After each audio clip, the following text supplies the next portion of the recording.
welcome back to the Chasing Common Ground podcast, which I have said many times has been rebranded from the Lifestyle Chase podcast. Now, today I am quite excited to have, the first time ever, Mr. Bryce MacArthur. Did I get your last name right? You did. You crushed it. Excellent. It's such a fancy last name too. Like, what's the origin of that? So my dad was a foster child, but he was adopted by the MacArthur family, so it's a Scottish last name. Ah, I like it. I like it. I've got a little Yeah, bit of Scottish in me as well. yeah. Um, Now, I want to get your origin story, Mm. but the most interesting moments of it.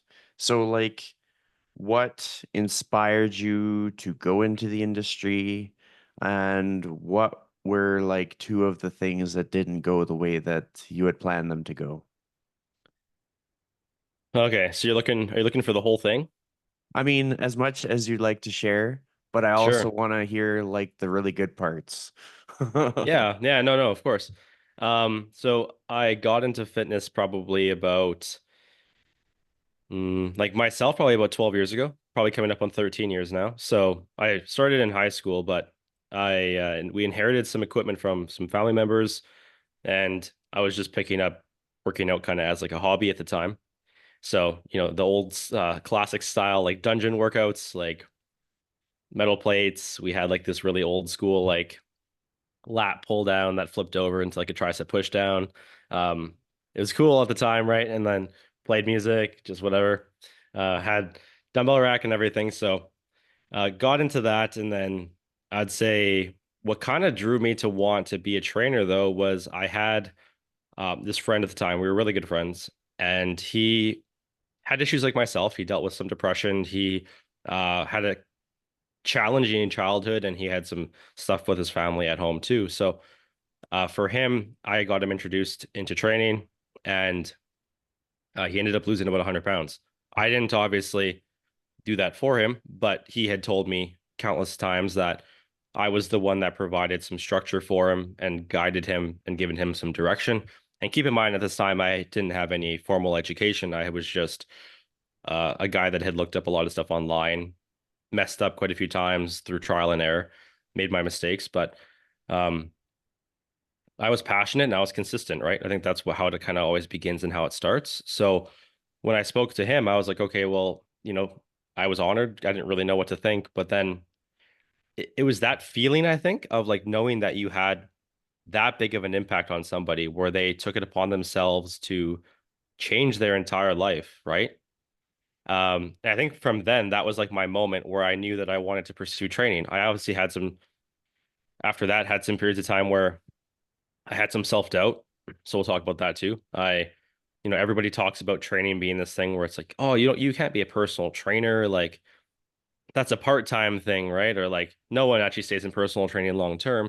So when you hear it enough, you believe that and you're like, okay, well, yeah, I guess maybe what am I thinking, right? So I ended up having a right out of high school, I ended up getting the opportunity to work at a electrical company doing like residential electrical stuff. I did that for not super long, maybe about 3, 4 months. And then I kind of had like a moment, and I was talking to one of my like mentors at the time. So I think he was like a third year, going into his fourth. And I was like, hey, can I run something by you? And he's like, oh yeah, of course. And I was like, hey, like I really want to pursue training. I was like, because I would, even when I was working this job, we were working 40, 50 hours a week of like labor. I was still going after work to the gym. I was still, planning my meals, going to the gym. It was still a consistent thing. So then I told him, I was like, hey, I kind of want to pursue personal training. And he was like, why don't you? So I think at that moment I was like, I I guess what's technically holding me back. And I think for me it was I was going to this job, and what was lacking for me was the fulfillment. So I was making okay money. It was something that I could probably grow into and have some job security with. And funny enough, the day that I wanted to quit, um, they offered me my book. So my boss at the time was like, "Hey, here's your blue book." He's like, "We want you to like do your apprenticeship here with us." And I was like, "Hey, I gotta kindly decline. Um, and I quit that day. No job in mind, no job at all. And then I went home. This is when I was home with my parents. They're like, "How's work today?" I quit my job. They were very unimpressed. I'm not going to say to what detail that how impressed they were, but they were very unimpressed. They're like, "How dare you quit with no job? How dare you just like quit the day of? That's so rude," and everything. They gave me a whole, they scolded me for it. And like to this day, like zero regrets. Maybe I wish that I gave somebody that person more time, right?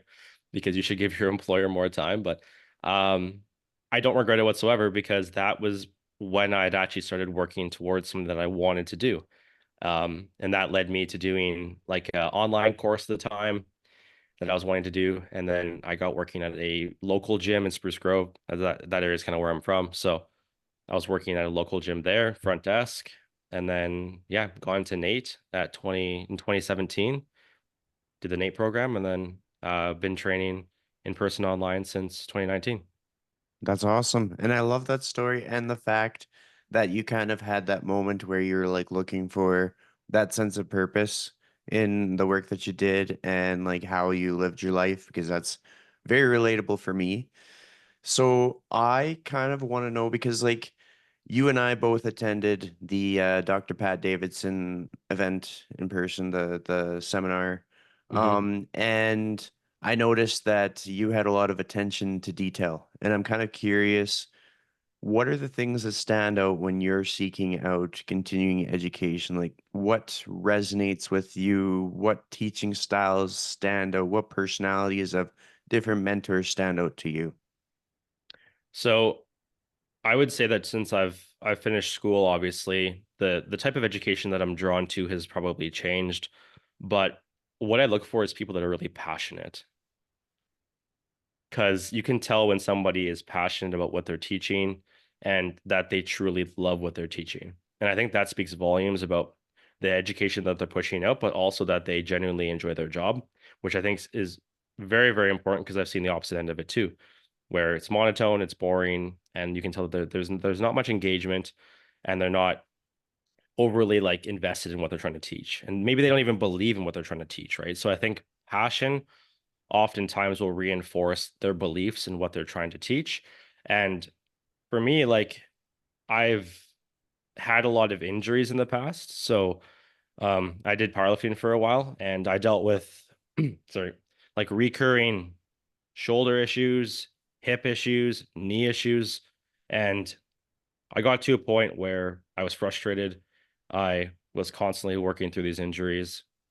So then I pulled back from powerlifting, and I think that was when my attention to detail kind of started working, was when I had these movement issues and I wanted to try to work through them myself.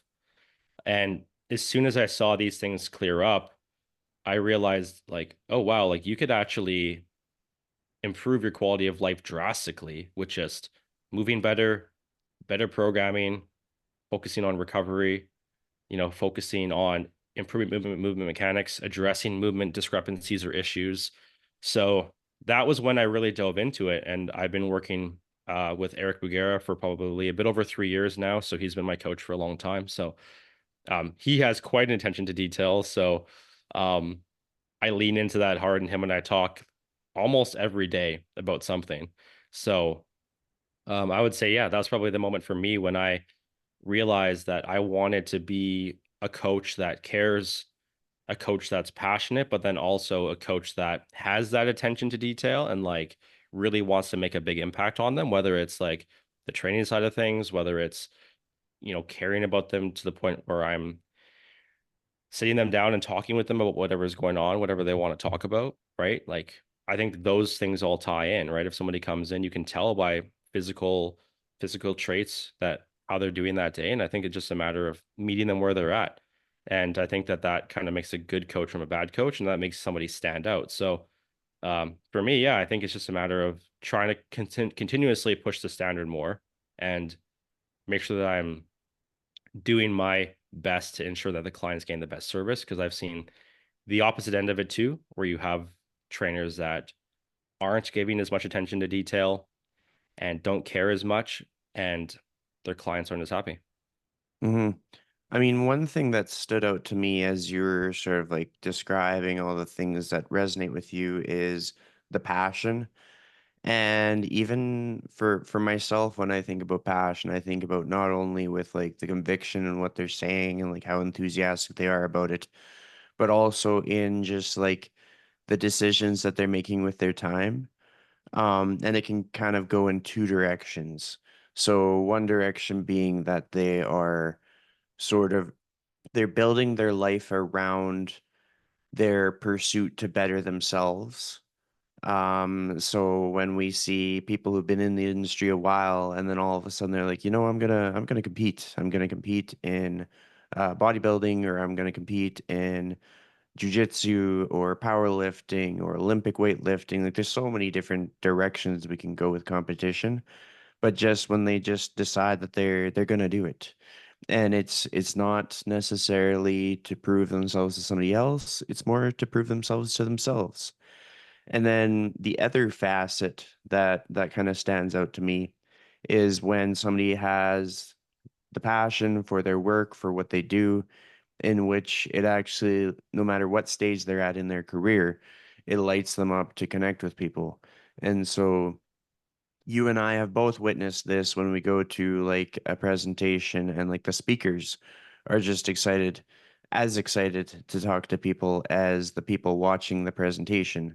And like that's always super cool because it's like, well, we all have a lot that we can learn from one another. And it's like different lessons and different contexts.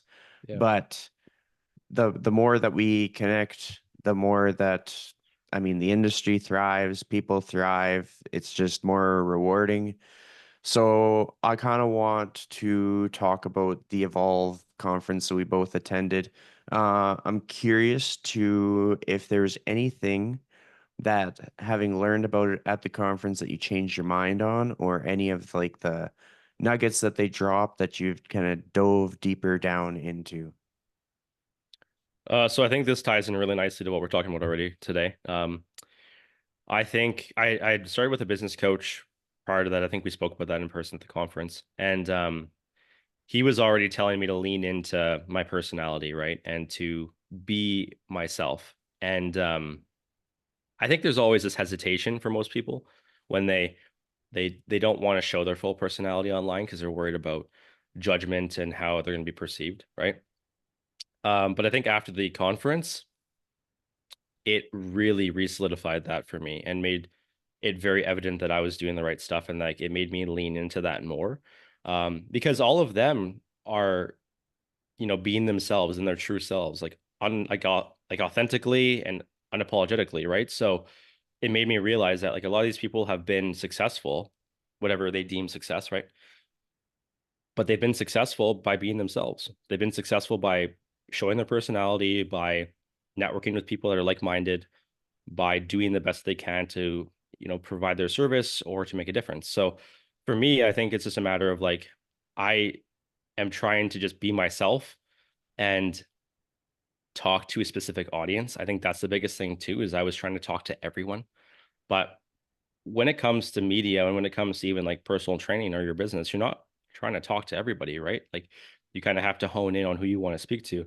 And that's why you're going to get some haters. You're going to get some people that don't agree with you because you're not speaking to them necessarily per se, but they might see it that you are. And that's why it's so good to just brush it off, because somebody might come across your post and give you a tough time for it, but you're like, well, that's okay. You don't have to like it, right? Hmm. But I think it's just a matter of like you should be able to be authentically yourself and be okay with putting yourself out there and just like lean into your quirks, lean into your strengths. And as long as it lines up with your mission and your values, like then just run with it, right? Like I used to always try to not be as funny before. And I think because I always thought that I had to be more serious and like I had to like take it seriously because it's like it's serious, it's fitness, right? But since I've been more like joking and since I've just been having more fun, people can tell, man. Like people can tell if you're having a good time, if it's content that makes you like happy to talk about, and like if you genuinely love doing what you're doing. So I would say for like just any kind of advice for anybody listening to this, if they're at a bit of a halt, right? If they're wanting to get into social media, but they don't know how, and they feel like they're at a bit of a block, just start posting and honestly do a why video, right? If you haven't made any videos at all, it's going to be really uncomfortable, but lean into it. Talk about your story, talk about yourself and who you want to help. That opens up so many doors, right? And when somebody comes to your page, you could pin it, they can see that video, right? They can see what you're all about, the struggles that you've had. It makes you relatable, right? Like just lean into that and show them that you're a person. I think we often get pedestaled as trainers, like that we just eat spinach and we drink water and we like run 10K a day. But I'm like, no, not a lot of us don't even run. But so I think it's just a matter of like you have to be able to understand that people want to be related to and people want to see the vulnerability too. They don't want to just see like the tough outer shell. So you have to show the vulnerability for people to want to work with you and for people to want to talk to you. Yeah, completely agree. That's like my bread and butter. I mean, if you go back through my podcast episodes, I used to do this question at the end where I'd be like, if you could give one piece of advice to someone on how to live their most authentic life in the fullest way possible, it was something along those lines, what would it be? And so Hmm. I'd have like dozens of people giving me sort of like their advice on how to sort of like be themselves and be fulfilled. And it was always interesting because the reason I would ask that question in a lot of cases was kind of figure out if somebody was giving me the real answer or the answer that they thought that I wanted to hear. And this isn't a dig or a judgment or anything. It's just an observation. It's just my introverted nature. I ask these questions. I'm asking them for specific reasons. And so I learned that like something that a lot of people truly, really struggle with in this industry, especially because of the nature of a lot of people's entry into the industry, is being themselves. Because, and I was listening to like Andrew Coates was recently a guest on a podcast. I forget the name of the podcast, but it was a popular one. If anybody's curious, they can send me a DM and I'll send the episode directly to him. But in that episode, they were talking about how so many of the people in the industry are very extreme. And something that kind of stood out to me, because I'm very similar to that, is that the host was talking about how she can't just like have one chip. Like if she has one chip, she's all of a sudden having like she said like something like 9 bags of chips. Now I think that was an over exaggeration, but it was just like I understood the intensity of it all. Um, because a lot of people, and especially in the fitness industry, we're kind of like we're either going to do something to the very best of our ability or we're not going to do it at all. So if we are trying to be a power lifter, we are going to get just as much volume as we can if it kills us, or we're not going to power lift. We're just going to skip. And with a lot of people that pursue jujitsu, they're going to train 9 days a week, even if it like debilitates them and they can hardly move after, or they're just going to quit. And that is kind of that is part of the struggle. And then it's always like you're having to prove yourself, having to prove yourself, having to prove yourself. And you're always looking at your peers. What are your peers doing? And it's like, if you get the impression that a peer is like further along in the journey, then you're like, oh man, I need to be doing that. Or if like somebody starts a podcast and it's like, I need to start a podcast, or somebody gets a pink shirt, I need to get a pink shirt. And it's always this like comparison, comparison, comparison. And when we are really able to hone in on like who are we and like what do we have to offer, it makes everything just so much lighter. Yeah. Like it's so much easier to make connections and it's so much easier to relate to clients and it's so much easier to like stay the course through the ebbs and flows of the economics of it all. Like everybody, no matter what stage, is going to have a little busy period and a quiet period. Whether they have like a really solid referral network, whether they're using Facebook ads, no matter what methods that they're doing, is going to go up and down and up and down. And if they are relying on their impression of other people for their own self-worth, it's going to be a bad time. But if they are relying on just their own journey for their self-worth, it's going to be so much better for them. And so just simply the fact that not only are you experiencing that for yourself, but you're also finding ways to empower others to kind of follow on that quest, I think is super important because it essentially keeps people in the industry longer and helps them to be happier. But I'm gonna throw a curveball at you because I Got like it. to kind of layer in. I like to kind of know what else is going on. So Devil's advocate. Let's do it. for myself, the reason why I make this such an all-encompassing podcast is because there's so much more to life than work. There is so much more to life than training. So for me, when I am, and this background is appropriate for what I'm about to talk about. When I'm like in a mental rut, I go on what I call as a vision quest.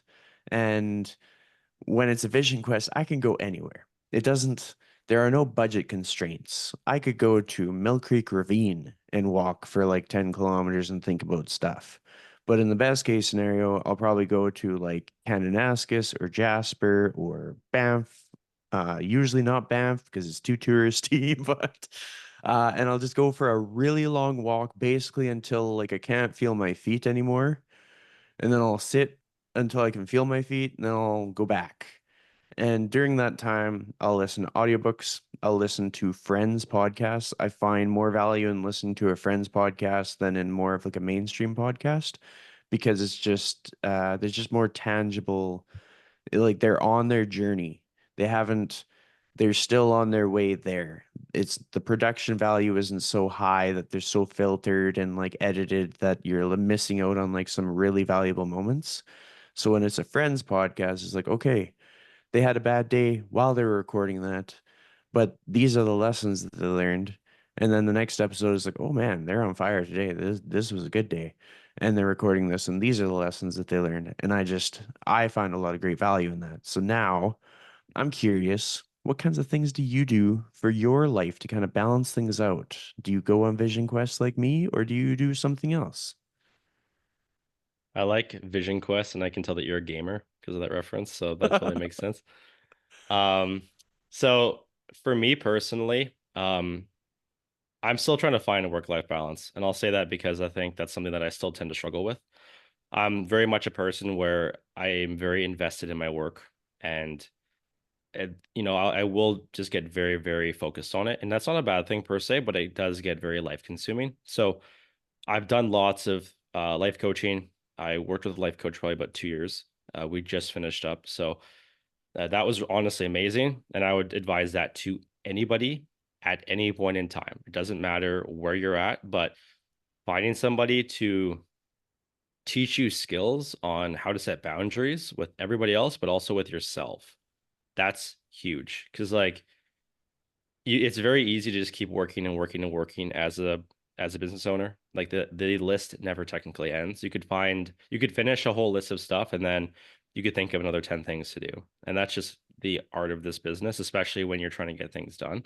So I think for me, the biggest thing that's really brought me like solitude is disconnecting every now and then. So I'd be like you too. If I have a period of time where my life is a little bit chaotic and my external stressors are high, I will go away for the weekend or something, or I will just try to like disconnect. And that helps me have a lot of time to reflect. I think we're so caught up and often very connected to everything. Not that that's a bad thing, right? I think it's good to be connected with people that are like-minded, but I do think that there is definitely a factor to having just some time where you're detached from it and Hmm. some time where you can be alone with your thoughts. And for a lot of people, that's really scary, right? Having some time alone with your thoughts, but you need to be able to sit there with your thoughts and think about things that are uncomfortable, especially if you're going through some stuff where you need to have time to work through it all. I think there's a lot of utility in having some time where you journal, where you do some breathing work, and you just have some time to figure out what's actually important to you and your values, right? I think that's a big thing is oftentimes we get so caught up in the external things around us, like our job, social media, friends, family, right? We start doing things for other people. So I think we need to remember, like, kind of like what we spoke about earlier in this podcast too. We have to always remember that, like, this is our journey, and what we want to do is what we should be doing. So I think it's just a matter of like again having some time to yourself where you can do that. And I wouldn't say that it always needs to be this like crazy vacation where you're driving away for 3 days. Like you mentioned before, finding your favorite trail to go hiking on. Um, I like to play video games with my friends sometimes. So if I have some time where I can game a little bit and detach, as long as all my work stuff is done, then I'll do that. If I want to go see a movie, I'll do that, like whatever. But I think it's about finding a good work-life balance, and overall, you got to see your work capacity is like a battery, right? So your battery will generally drain more over time. So it's a matter of like, okay, well, what things can help me refill my battery and charge me up again? So then that way I'm actually able to give that said effort to these tasks again. And for us, it ties into our clients, it ties into podcasting, it ties into our content, right? People can tell that you're burnt out. I think we often think that we're really good at being able to hide it, but people can tell, especially if you've in-person clients, they can tell that you're tired. You come in one day and you're exhausted, you didn't get any sleep. They'll be like, huh, you seem off today. And it happens with me all the time. And I'm like, oh man, is that obvious? So yeah, it's just a matter of like, hey, when you can get to a point where you're able to understand and see it in yourself that you need to pull back a little bit, it's good.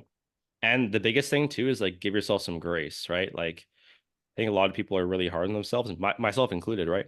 If I take any time off, especially before, I would like be really upset with myself and be like, I shouldn't be taking this time off. I should be like grinding and working, like the business owner mindset. But as soon as I saw it as like, you have this battery, it makes it so much easier, right? If you just use your phone until it dies, we didn't charge it. I'm like, you wouldn't have a phone to use.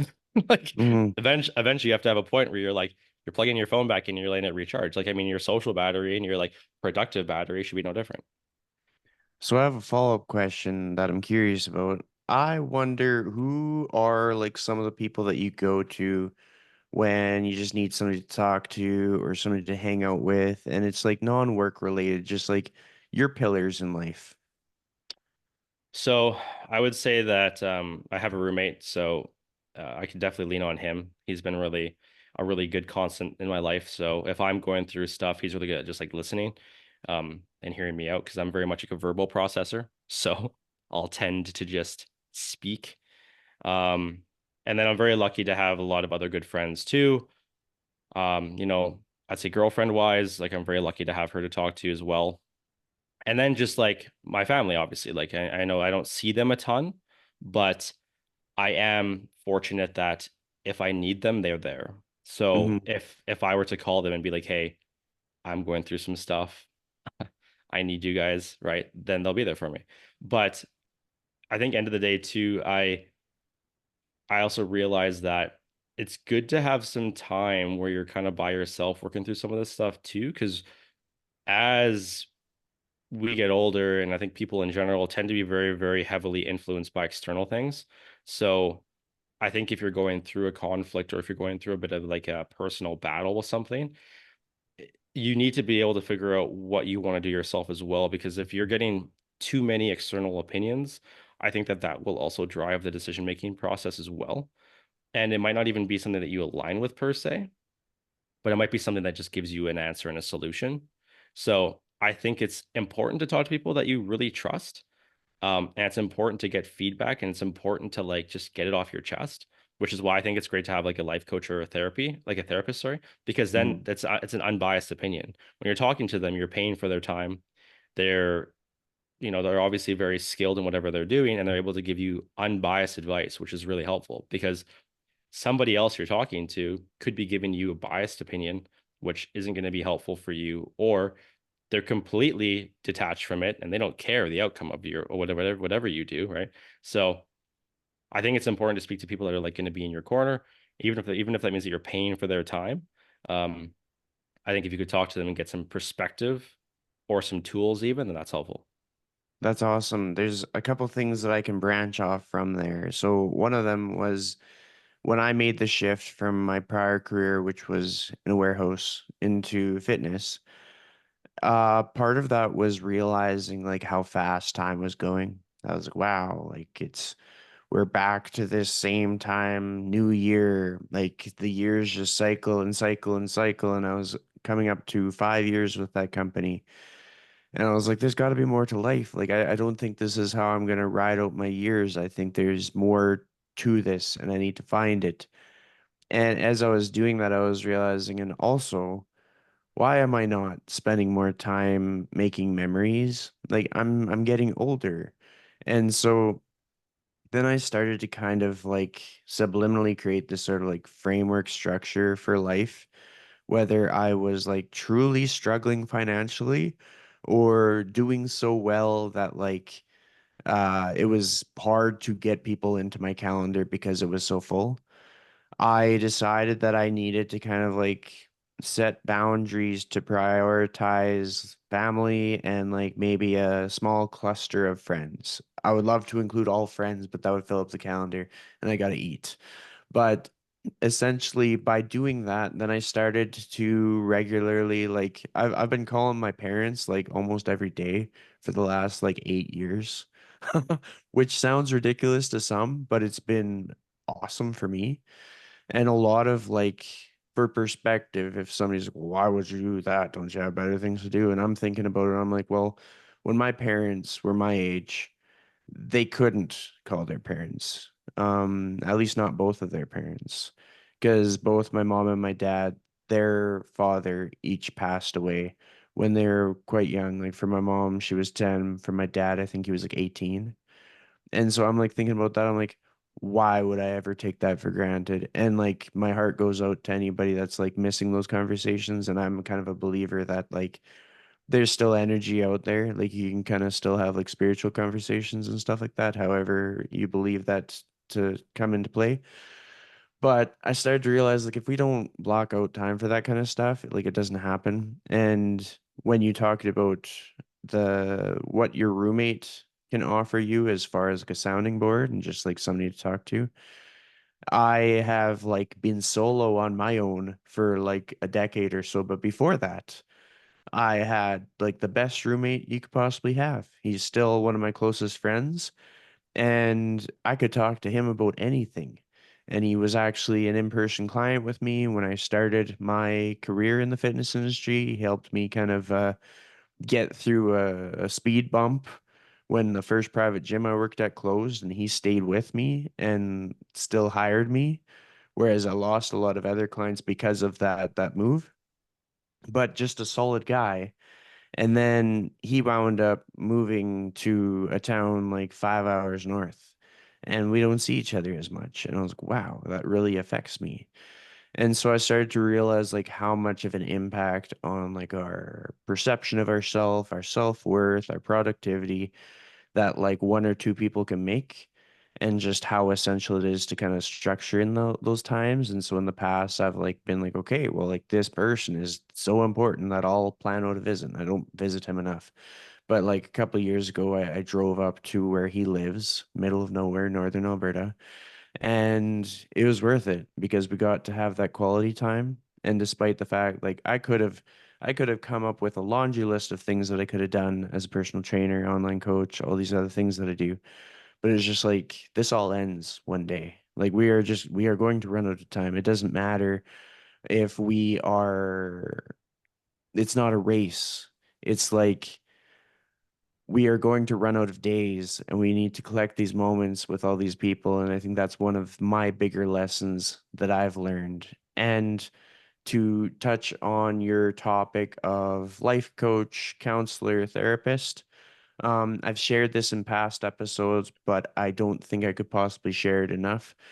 In 2020-ish, when a lot of us were probably having existential crises with closed gyms and all that stuff, I definitely hit kind of a breaking point where I just like I was lacking my sense of purpose. I couldn't do what I loved. I couldn't train people at the gym.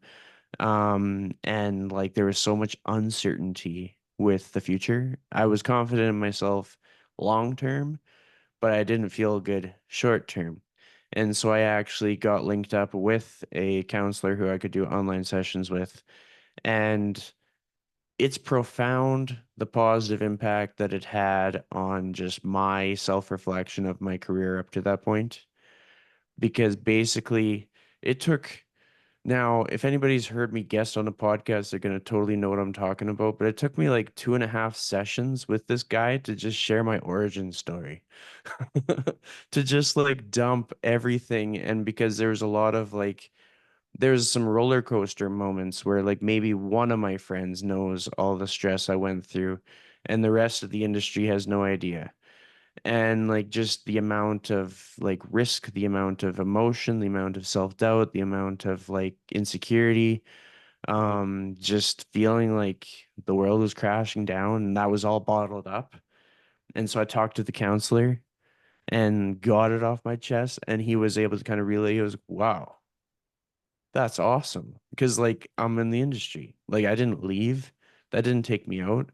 And I think most likely everybody who is in the industry could have a conversation like that with somebody, whether it's a professional or just like a close friend who's just a really good listener.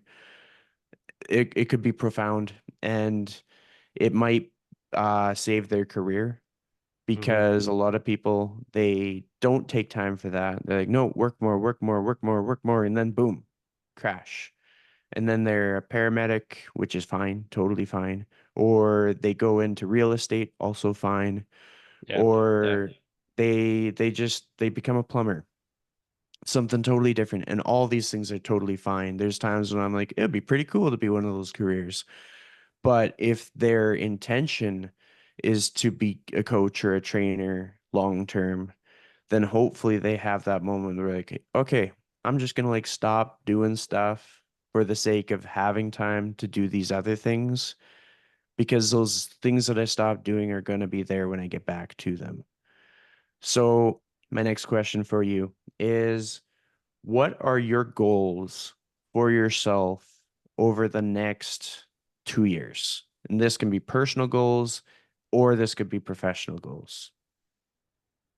Okay. So I'd say personal goals. I still want to make sure that I'm focusing on trying to get a better work-life balance and make sure that I'm spending more time with people. I found when I was getting really focused on my work, the first thing that went was quality time with people around me.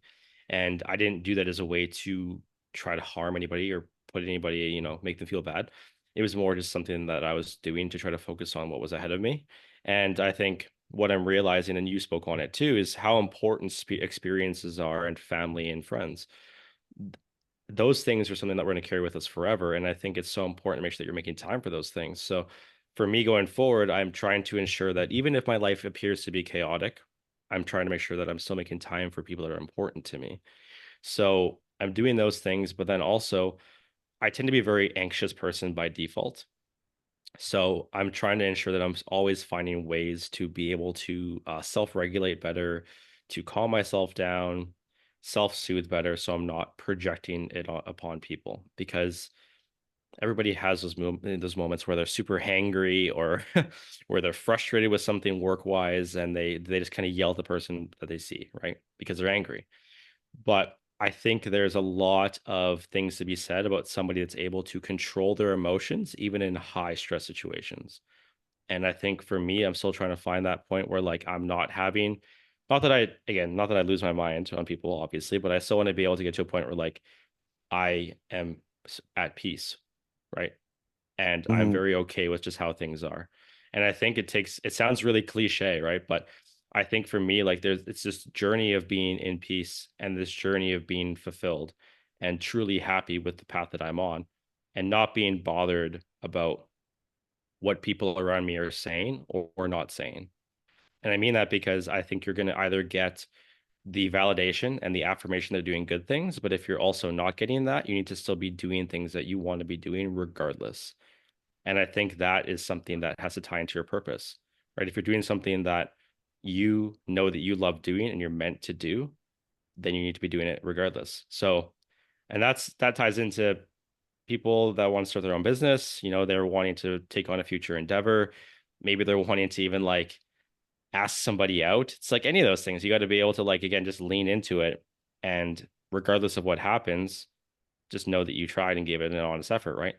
And then I'd say for business wise, I'm really wanting to continue growing my business. So Right now, I'm working with a business coach and I'm wanting to really grow my online business more.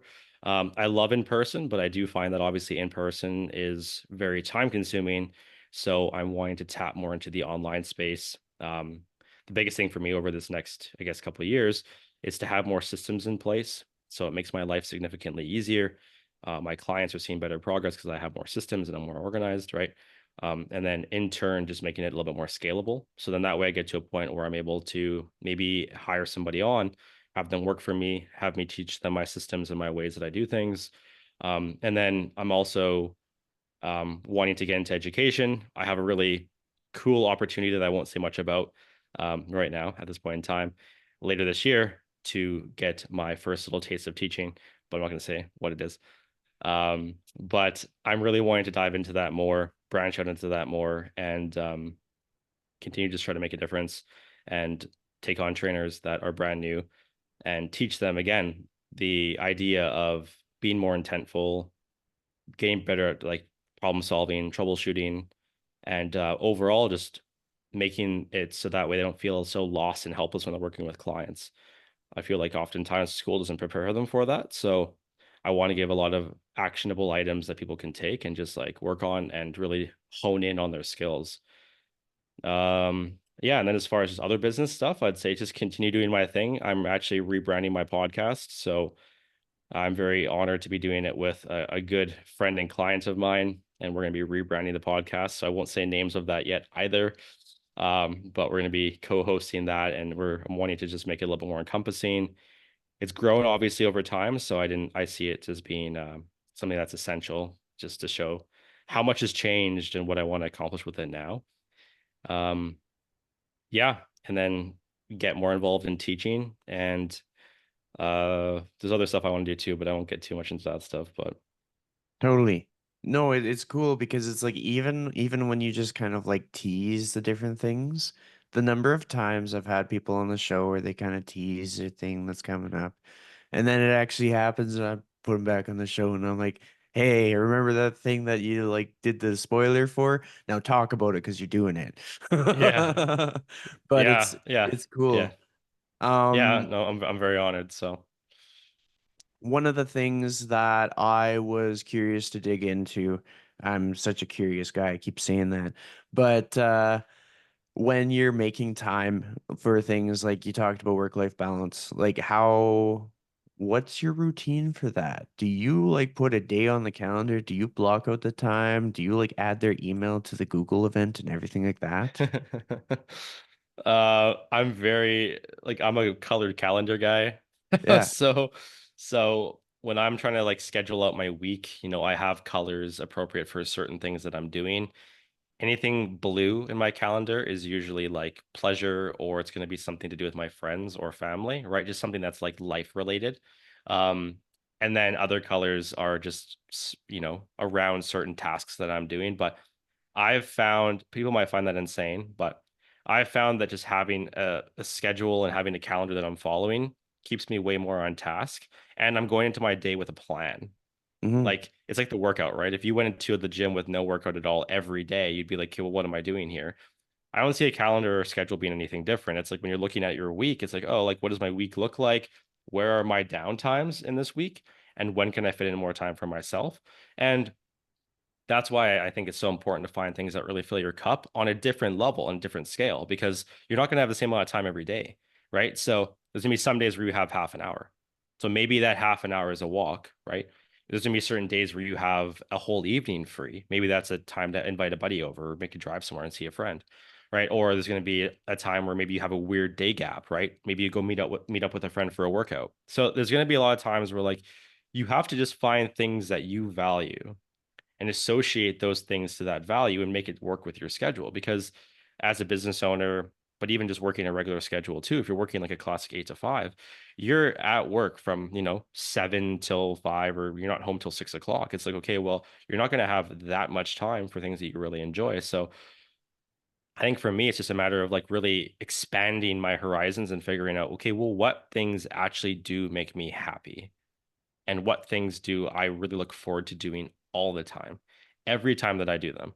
And luckily, fitness is one of those things for me. So I'm super fortunate that I love my job. and I get to talk to people like you, and I get to make content. I get to do things that I'm really passionate about, and not everybody has that luxury, right? But even so, it's still important to have things that are not attached to fitness. Because if you're doing things that are constantly attached to fitness, you're gonna find ways, if you haven't already, you will, but how you could find it and scale it and apply it to your business, right? You're gonna be like, oh, this is kind of cool, even though this is like not attached to my business currently right now. How could this be?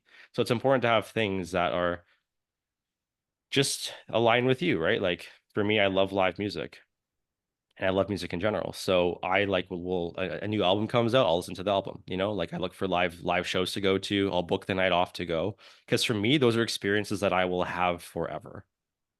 Like love live music, so for me, it's like I want to be going and doing these things. So I think for anybody listening, it's just like don't be afraid to calendar your week out, schedule your week out, even if you look insane, right? Having your everything blocked off, even meals or water if you need to, if you find that you forget to eat your meals, right? And then schedule your downtime, right? Okay, I have this full day of work after, but then in the evening, I'm going to allocate myself an hour to play video games, right?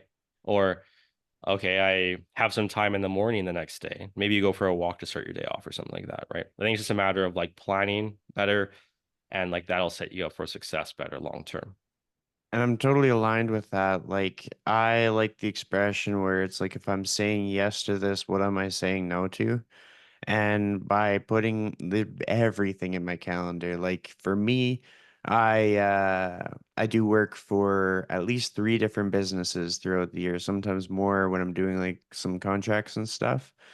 And so a lot of people are booking into my calendar via various different platforms. And so I have to have everything on the calendar so I don't get double booked from like one person from like Wales and another person from like Michigan or something. And so with that said, I've realized that if I don't actually like schedule in like the walks with friends and the coffee meetups and just like a good chunk of time where I drive out to my parents, spend some time, have a meal, and then go back home, then it won't happen because it'll just be otherwise, I'll be a yes man. I like helping people, and if I felt that I had time, I would give that time to people. And so when I block out the time that I need to celebrate a niece's birthday or to spend time with my brothers, or if my sister-in-law ever needed help with anything, like if I block out that time, then it happens.